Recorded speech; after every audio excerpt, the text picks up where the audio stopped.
प्यारे वृत्तियों नमस्कार। स्वागत है आप सभी का आरपी स्टडी के आपके अपने यूट्यूब चैनल पर। तो आज की क्लास में दोस्तों हम बात करने वाले हैं बीएसटीसी 2025 और चतुर्थ श्रेणी परीक्षा 2025 के लिए राजस्थान जीके के 50 मोस्ट इंपोर्टेंट प्रश्नों के ऊपर। ऐसे 50 प्रश्न जो कि परीक्षा की दृष्टि से मोस्ट इंपोर्टेंट होने वाला है, चाहे आप बीएसटीसी की तैयारी कर रहे हो या फिर चतुर्थ श्रेणी कर्मचारी या राजस्थान से रिलेटेड किसी और एग्जाम की।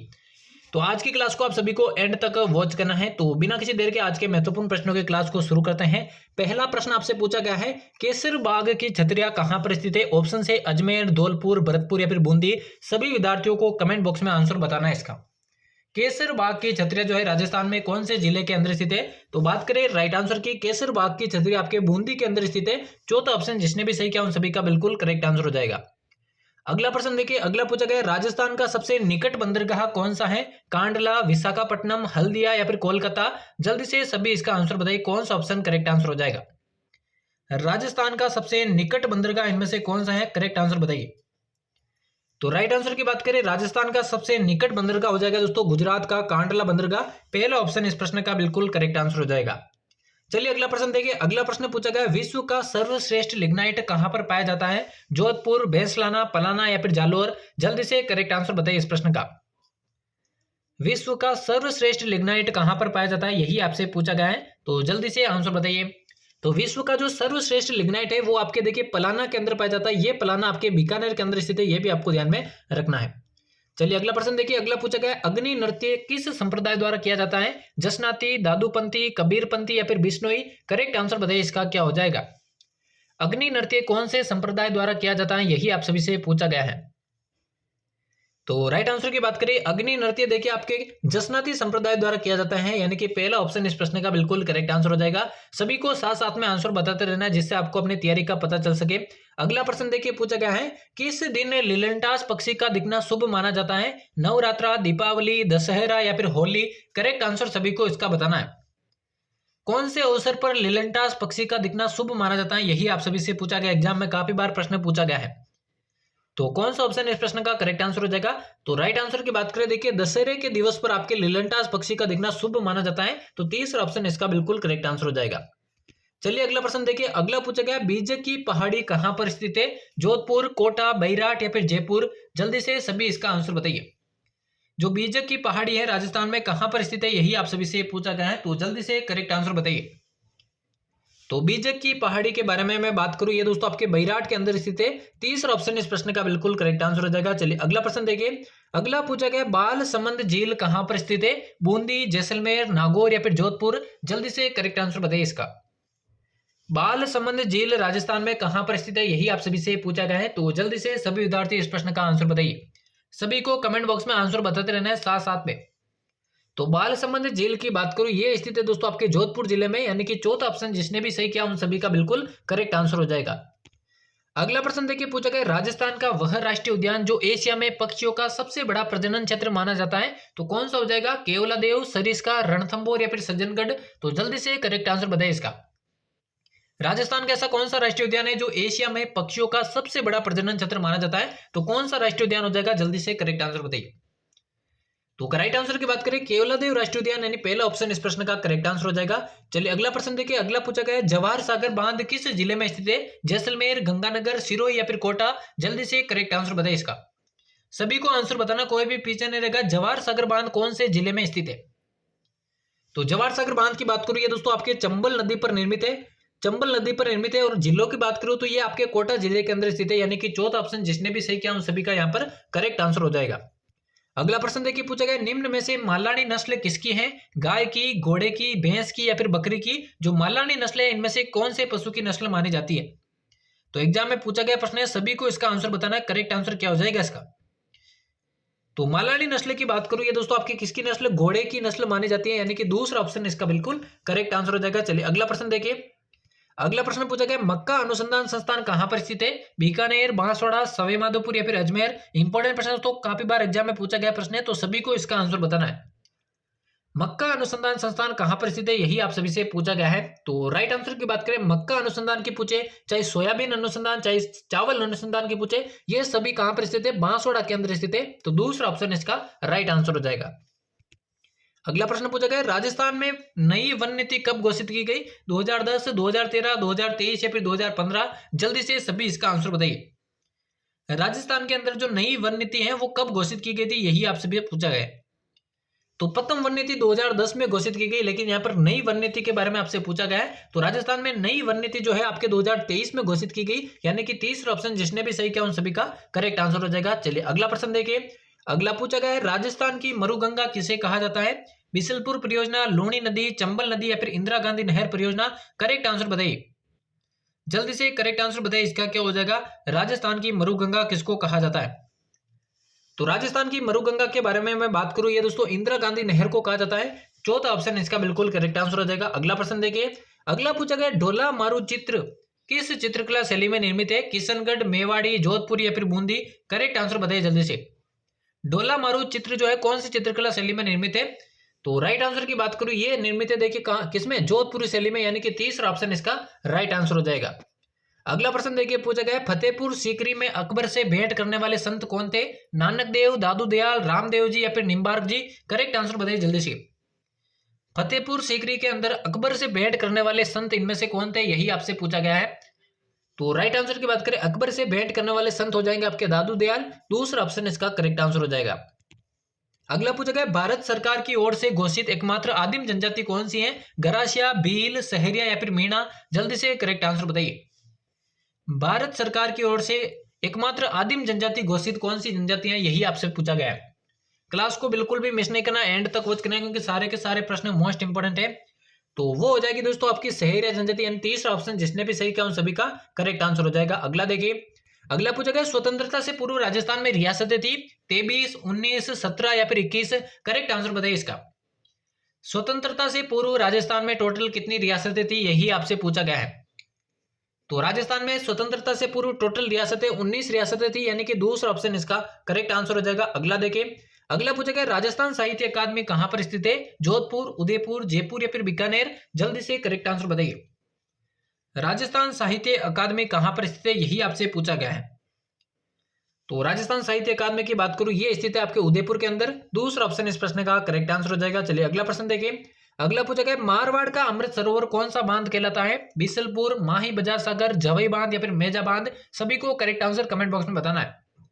मारवाड़ का अमृत सरोवर कौन सा बांध कहलाता है, यही आपसे पूछा गया है। तो मारवाड़ के अमृत सरोवर की बात करूं, जवई बांध इसका बिल्कुल करेक्ट आंसर हो जाएगा। अगला प्रश्न देखिए। अगला पूछा गया एशिया का सबसे बड़ा कृषि फार्म जो कि सूरतगढ़ में है, कौन से जिले के अंदर स्थित है? अजमेर, बीकानेर, श्रीगंगानगर या फिर जोधपुर? जल्दी से इसका आंसर बताइए। एशिया का जो सबसे बड़ा कृषि फार्म है सूरतगढ़ के अंदर, वो कौन से जिले के अंदर स्थित है? तो ये स्थित है आपके श्रीगंगानगर के अंदर, यानी कि तीसरा ऑप्शन जिसने भी सही किया उन सभी का बिल्कुल करेक्ट आंसर हो जाएगा। चलिए अगला प्रश्न देखिए। और यहाँ पे देखिए जो भी छात्र छात्राएं बीएसटीसी 2025 की तैयारी कर रहे हैं उनके लिए दोस्तों विशेष ऑफर है। 699 में आपको देखिए पूरा कोर्स यहाँ पे बीएसटीसी का मिलने वाला है। 15 प्रीवियस ईयर क्वेश्चन की टेस्ट सीरीज आपको मिलने वाली है। 2020 से लेकर 2024 तक दोस्तों 14,000 प्लस का सिलेक्शन हो चुका है। राजस्थान का नंबर 1 कोर्स है दोस्तों, जिसमें सभी विषयों का समावेश किया गया है। प्रत्येक क्लास के बाद टेस्ट दिए गए हैं। पिछले 15 वर्षों के पेपर फ्री में सम्मिलित किया गया है। ऐसे में दोस्तों जिसको भी नए सिलेबस के अनुसार बीएसटीसी 2025 की तैयारी करना है, प्ले स्टोर से आरपी स्टडी ऐप को इंस्टॉल करना है। वहां पर दोस्तों आपको कोर्स परचेज करना है। बिल्कुल दोस्तों कम समय में आपको बीएसटीसी 2025 का पूरा सिलेबस यहाँ पर करवाया जाएगा। तो जिसको भी बेहतरीन तैयारी करनी चाहिए अभी जाइए और आरपी स्टडी ऐप को इंस्टॉल कीजिए। अगला प्रश्न देखिए, यहाँ पे पूछा गया राज सिक्कों की स्थापना कब हुई थी? 1978, 1961, 1959 या फिर 1980? जल्दी से सभी विद्यार्थी इस प्रश्न का आंसर बताइए। राज सिक्कों की स्थापना कब हुई थी, यही आपसे पूछा गया है। इंपॉर्टेंट प्रश्न तो काफी बार एग्जाम के अंदर पूछा गया प्रश्न है, तो सभी को आंसर बताना है। तो राज सिक्कों की बात करें 1961 के अंदर इसकी स्थापना हुई थी, यानी कि दूसरा ऑप्शन बिल्कुल करेक्ट आंसर हो जाएगा। अगला प्रश्न देखिए, पूछा गया है किस शहर को पूर्व का वेनिस कहा जाता है? पूर्व का वेनिस कौन से शहर को कहा जाता है? जोधपुर को, उदयपुर को, जयपुर को या फिर सिरोही को? जल्दी से सभी इसका आंसर बताइए। पूर्व का वेनिस, इंपॉर्टेंट प्रश्न तो सभी को इसका आंसर बताना है। तो पूर्व के वेनिस की बात करूं, उदयपुर शहर को आपके पूर्व का वेनिस कहा जाता है। दूसरा ऑप्शन इस प्रश्न का करेक्ट आंसर हो जाएगा। चलिए अगला प्रश्न देखिए। अगला पूछा गया राजस्थान की सबसे ऊंची चोटी किस शहर में स्थित है? जयपुर, सिरोही, जोधपुर या फिर अजमेर? जल्दी से सभी विद्यार्थी आंसर बताइए इसका। राजस्थान की सबसे ऊंची चोटी कौन सी शहर में स्थित है, यही आपसे पूछा गया है। तो राइट आंसर की बात करें, राजस्थान की सबसे ऊंची चोटी जो कि गुरु शिखर है वो कौन से शहर में स्थित है, वो आपके सिरोही के अंदर स्थित है, जो कि 1722 मीटर टोटल लंबी है। ठीक है ना। चलिए अगला प्रश्न देखिए। अगला पूछा गया है, आयड नदी का अन्य नाम क्या है? चंबल नदी, बेड़स नदी, सोम नदी या फिर जाखम नदी? करेक्ट आंसर बताइए जल्दी से। जो आयड नदी है दोस्तों उसका दूसरा नाम क्या है, यही आपसे पूछा गया है। तो आयड नदी का जो जल है दोस्तों, उदय सागर के बाद दोस्तों आप सभी को मालूम होना चाहिए, उदय सागर के बाद इसका नाम जो है चेंज हो जाता है। ठीक है ना। तो आयड नदी का जो अन्य नाम है वो हो जाएगा आपका बेड़स नदी। ठीक है ना। बेड़स नदी दूसरा ऑप्शन, जिसने भी सही किया उन सभी का करेक्ट आंसर हो जाएगा। अगला प्रश्न देखिए, पूछा गया राजस्थान के किस जिले में राष्ट्रीय पक्षी अभयारण्य स्थित है? ये प्रश्न पिछली बार पूछा गया था। अलवर, भरतपुर, जयपुर या फिर नागौर? तो राष्ट्रीय पक्षी अभयारण्य कौन से जिले के अंदर स्थित है, यही आपसे पूछा गया है। जहां पर दोस्तों आपका देखिए राष्ट्रीय उद्यान भी स्थित है, यह भी आपको पता होना चाहिए। तो राष्ट्रीय पक्षी अभयारण्य जो कि दोस्तों केवलादेव राष्ट्रीय उद्यान के नाम से कौन से जिले के अंदर स्थित है? तो ये आपके भरतपुर के अंदर स्थित है, यानी कि दूसरा ऑप्शन, जिसने भी सही किया उन सभी का करेक्ट आंसर हो जाएगा। अगला पूछा गया, विश्व प्रसिद्ध करणी माता का मंदिर कहां पर स्थित है? बिलाड़ा, देशनोक, मेड़ता या फिर ओसिया? जल्दी से सभी इसका आंसर बताइए। और सभी को क्लास को एंड तक वॉच करना, क्योंकि बहुत ही इंपॉर्टेंट प्रश्नों की क्लास होने वाली है। तो विश्व प्रसिद्ध करणी माता का जो मंदिर है वो कहां पर स्थित है? वो स्थित है आपके देशनोक के अंदर। दूसरा ऑप्शन इसका बिल्कुल राइट आंसर हो जाएगा। अगला प्रश्न पूछा गया, वह लोक देवता जो गोगा जी की भांति नागों के देवता के रूप में प्रसिद्ध है? हड़बूजी, तेजाजी, भूरिया बाबा या फिर इनमें से कोई नहीं? जल्दी से सभी विद्यार्थी आंसर बताइए इसका। कौन से लोक देवता नागों के देवता के रूप में प्रसिद्ध है? एक तो आपके गोगा जी प्रसिद्ध है, दूसरे कौन से लोक देवता नागों के देवता के रूप में प्रसिद्ध है? आंसर बताइए जल्दी से।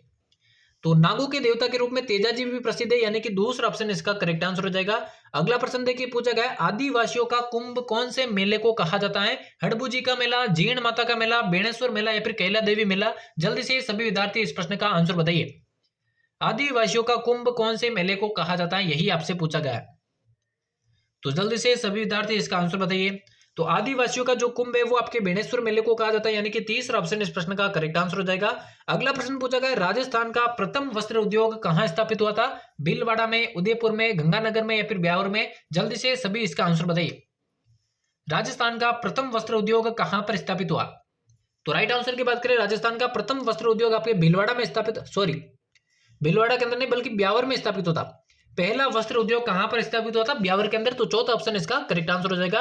अगला प्रश्न देखिए, पूछा गया है जेता और कुंभा कौन से युद्ध से संबंधित है? हल्दी घाटी, गिरी सुमेल, तराइन का प्रथम युद्ध या फिर तराइन का द्वितीय युद्ध? जल्दी से सभी विद्यार्थी इसका आंसर बताइए। जेता और कुंभा की यहां पर बात करें कौन से युद्ध से संबंधित है?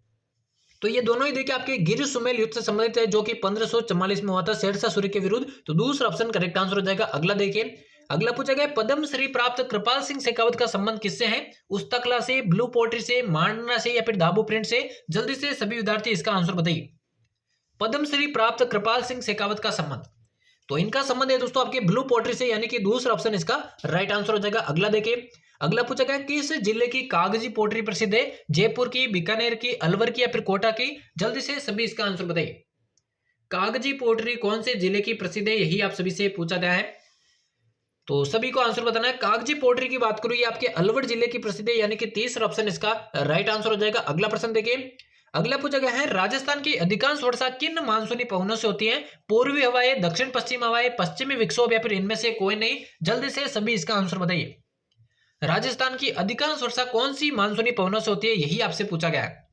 तो सभी विद्यार्थी जल्दी से आंसर बताइए। तो राजस्थान की जो अधिकांश वर्षा है वो आपके दक्षिणी पश्चिमी मानसून से या दक्षिणी पश्चिमी हवाओं से होती है। दूसरा ऑप्शन करेक्ट आंसर हो जाएगा। चलिए अगला प्रश्न देखिए, अगला देखिए पूछा गया राजस्थान में कृषक आंदोलन का प्रारंभ सर्वप्रथम कहां से हुआ था? बिजोलिया से, सिरोही से, बेंगू से या फिर बूंदी से? सभी को कमेंट बॉक्स में राइट आंसर बताना है कि राजस्थान में सबसे पहले कृषक आंदोलन कब और कहां से शुरू हुआ था। तो सबसे पहले कृषक आंदोलन 1897 में शुरू हुआ था। कहां से शुरू हुआ था? बिजोलिया से शुरू हुआ था, जो कि भीलवाड़ा के अंदर स्थित है। पहला ऑप्शन करेक्ट आंसर हो जाएगा। अगला पूछा गया संत गुणसागर एवं नाममाला किस संत द्वारा रचित है? संत धन्नाबाई, मीराबाई, दादू दयाल या फिर संत पिपा? ये जो रचनाएं हैं वो किस संत के द्वारा रचित है, यही आपसे पूछा गया है। तो इंपॉर्टेंट प्रश्न तो एग्जाम में पूछा जा सकता है, तो सभी को आंसर बताना है। तो संत गुणसागर और नाममाला जो रचनाएं हैं वो दादू दयाल द्वारा रचित है, यानी कि तीसरा ऑप्शन इसका करेक्ट आंसर हो जाएगा। चलिए अगला प्रश्न देखिए, अगला पूछेगा निम्नलिखित में से कौन सी झील जग मंदिर और जग निवास के लिए प्रसिद्ध है? जयसमंद, पिछोला, फतेह सागर या फिर आना सागर? करेक्ट आंसर बताइए जल्दी से।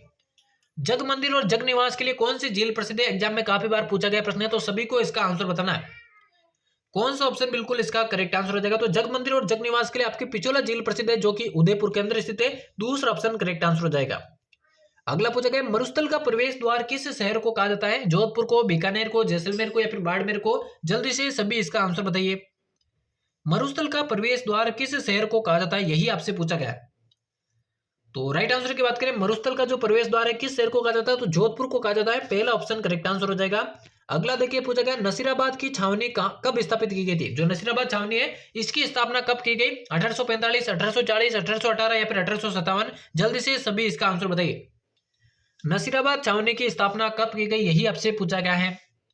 तो नसीराबाद छावनी की जो स्थापना है 1818 के अंदर की गई थी। तीसरा ऑप्शन इसका बिल्कुल करेक्ट आंसर हो जाएगा। अगला देखिए, अगला पूछा गया एक ही आंदोलन की शुरुआत चित्तौड़ के मातृकुंडिया में किस तिथि को हुई थी? वैशाख पूर्णिमा, श्रावण पूर्णिमा, चैत्र पूर्णिमा या फिर कार्तिक पूर्णिमा? सभी को इसका आंसर बताना है। एक ही आंदोलन की शुरुआत जो कि चित्तौड़ के मातृकुंडिया में रासमी तहसील से की गई थी, कौन सी तिथि को की गई? तो ये वैशाख पूर्णिमा को की गई। पहला ऑप्शन इसका बिल्कुल राइट आंसर हो जाएगा। अगला प्रश्न देखिए, और जिसको भी देखिए बीएसटीसी 2025 को, ठीक है ना, बीएसटीसी 2025 की बिल्कुल कम समय में बेहतरीन तैयारी करनी है तो आज ही दोस्तों आरपी स्टडी ऐप को इंस्टॉल कीजिए प्ले स्टोर से, जहां पर सभी विषयों का समावेश किया गया है। प्रत्येक क्लास के बाद टेस्ट लिया गया है। पिछले 15 वर्षों के पेपर बिल्कुल फ्री में आपको दिए गए हैं। 699 रुपए का ये कोर्स है, जहां पर दोस्तों बिल्कुल कम समय में बीएसटीसी 2025 का शेड्यूल अनुसार दोस्तों आपका दोस्तों पूरा कोर्स करवाया गया है। तो जिसको भी बिल्कुल बेहतरीन तैयारी करनी है बीएसटीसी 2025 की नए सिलेबस के अनुसार, आज ये प्ले स्टोर से आरपी स्टडी ऐप को इंस्टॉल कीजिए। अगला प्रश्न देखिए पूछा गया नागरी प्रचारिणी सभा की स्थापना कहां पर की गई? करौली में, जयपुर में, धौलपुर में या फिर भरतपुर में? जल्दी से सभी विद्यार्थी आंसर बताइए। नागरी प्रचारिणी सभा की स्थापना कहां पर की गई, यही आप सभी से पूछा गया। तो जल्दी से सभी विद्यार्थी इसका आंसर बताइए। तो नागरी प्रचारिणी सभा की जो स्थापना है वो धौलपुर के अंदर की गई थी, यानी कि तीसरा ऑप्शन जिसने भी सही किया उन सभी का करेक्ट आंसर हो जाएगा। अगला प्रश्न पूछा गया वागड़ का गांधी, आदिवासियों का मसीहा आदि नामों से किसे जाना जाता है? हरिभाऊ उपाध्याय, गोकुलभाई भट्ट, भोगीलाल पंड्या या फिर हरलाल सिंह? जल्दी से सभी इसका आंसर बताइए। आदिवासियों का मसीहा और वागड़ का गांधी नाम से किसे जाना जाता है? तो ये जाना जाता है आपके गोकुलभाई भट्ट को। दूसरा ऑप्शन करेक्ट आंसर हो जाएगा। अगला देखिए पूछा गया पार्श्वनाथ चरित्र ग्रंथ के रचयिता कौन है? हरिभद्र सूरी, हरिसेन, श्रीधर या फिर नालह? जल्दी से सभी इसका आंसर बताइए। ये जो पार्श्वनाथ चरित्र ग्रंथ है इसके रचयिता के बारे में आपको बताना है। तो राइट आंसर की बात करूं श्रीधर इसके रचनाकार है। तीसरा ऑप्शन इसका राइट आंसर हो जाएगा। चलिए अगला प्रश्न देखिए। अगला पूछा गया बदनौर स्थित कुशाल माता का मंदिर किस जिले में स्थित है? जालोर, भीलवाड़ा, अजमेर या फिर जयपुर? करेक्ट आंसर बताइए जल्दी से। बदनौर में जो कुशाल माता का मंदिर है कौन से जिले के अंदर स्थित है? तो ये आपके भीलवाड़ा के अंदर स्थित है, यानी कि दूसरा ऑप्शन इसका बिल्कुल करेक्ट आंसर हो जाएगा। चलिए अगला प्रश्न देखिए। अगला पूछा गया देश का पहला मंदिर जहां पर हनुमान जी की दाढ़ी मूंछ युक्त मूर्ति है? मेहंदीपुर बालाजी, खोले के हनुमान जी, काले हनुमान जी या फिर सालासर बालाजी? जल्दी से सभी इसका आंसर बताइए। देश का पहला मंदिर जहां हनुमान जी की दाढ़ी और मूंछ से युक्त मूर्ति है तो वो हो जाएगा आपके सालासर बालाजी। चौथा ऑप्शन करेक्ट आंसर हो जाएगा। अगला देखिए पूछा गया मान सिंह ने शीला देवी के मंदिर का निर्माण कहां पर करवाया था? उड़ीसा, मध्य प्रदेश, बंगाल या फिर आमेर? करेक्ट आंसर बताइए जल्दी से। मान सिंह के द्वारा शीला देवी के मंदिर का निर्माण कहां करवाया गया था? तो ये आपके आमेर में करवाया गया। चौथा ऑप्शन करेक्ट आंसर हो जाएगा। अगला देखिए पूछा गया है कीर्ति स्तंभ कौन से देवता को समर्पित है? गणेश को, कृष्णा को, विष्णु को या फिर शिव को? जल्दी से सभी इसका आंसर बताइए। इंपॉर्टेंट प्रश्न तो एग्जाम में पूछा गया प्रश्न है। तो कीर्ति स्तंभ की बात करूं ये देखिए भगवान विष्णु को समर्पित है, यानी कि तीसरा ऑप्शन इसका राइट आंसर हो जाएगा। अगला प्रश्न देखिए पूछा गया राजस्थान में सहकारिता आंदोलन की शुरुआत कहां से हुई थी? बांसवाड़ा से, उदयपुर से, अजमेर से या फिर जयपुर से? करेक्ट आंसर बताइए जल्दी से। राजस्थान में सहकारिता आंदोलन की शुरुआत कहां से हुई थी? तो ये हुई थी आपके अजमेर से। तीसरा ऑप्शन राइट आंसर हो जाएगा। अगला देखिए। अगला पूछा गया राज्य सरकार द्वारा सर्वाधिक पशु मेले कहां पर आयोजित किया जाता है? नागौर, अजमेर, राजसमंद या फिर उदयपुर? जल्दी से सभी इसका आंसर बताइए। सर्वाधिक पशु मेले राजस्थान में कहां पर आयोजित किया जाता है? तो ये आपके नागौर के अंदर आयोजित होते हैं। पहला ऑप्शन इसका करेक्ट आंसर हो जाएगा। अगला देखिए। अगला पूछा गया राजस्थान में 2011 की जनगणना के अनुसार ग्रामीण लिंगानुपात कितना है? 933, 914, 927 या फिर 953? जल्दी से इसका आंसर बताइए। देखिए ग्रामीण लिंगानुपात बताना है आपको। वैसे तो लिंगानुपात 928 है, लेकिन ग्रामीण लिंगानुपात की बात करें तो वो हो जाएगा आपका 933, यानी कि पहला ऑप्शन इसका बिल्कुल करेक्ट आंसर हो जाएगा। और आज के 50 मोस्ट इंपोर्टेंट प्रश्नों की क्लास का ये अंतिम प्रश्न होने वाला है। यहां पर आपसे पूछा गया है इंदिरा गांधी फीडर का प्रवेश राज्य के किस जिले में होता है? चूरू, हनुमानगढ़, बीकानेर या फिर श्रीगंगानगर? जल्दी से इसका आंसर बताइए। और 50 में से कितने प्रश्न आपके करेक्ट हुए ईमानदारी से आपको कमेंट बॉक्स में बताना है। और ऐसी क्लासेस चैनल पर डेली आपको देखने को मिलेगी, तो बीएसटीसी 2025 की बिल्कुल फ्री में तैयारी करने के लिए चैनल को जरूर से सब्सक्राइब कर देना। तो इंदिरा गांधी फीडर का प्रवेश राज्य के कौन से जिले में होता है? तो इसका प्रवेश आपके हनुमानगढ़ में होता है, यानी कि दूसरा ऑप्शन इसका करेक्ट आंसर हो जाएगा। तो यहाँ पर हमारे बीएसटीसी 2025 की परीक्षा के लिए राजस्थान जीके के मोस्ट इंपोर्टेंट प्रश्नों की क्लास समाप्त होती है। उम्मीद करता हूँ क्लास आप सभी को पसंद आई होगी। डेली इसी तरह की क्लासेस आपको चैनल पर देखने को मिलेगी। तो चैनल को अभी तक सब्सक्राइब नहीं किया तो सब्सक्राइब करके बेल आइकन को प्रेस कर देना। तो मिलते किसी और नई क्लास में, तब तक लेते हैं आप सभी से अलविदा। धन्यवाद।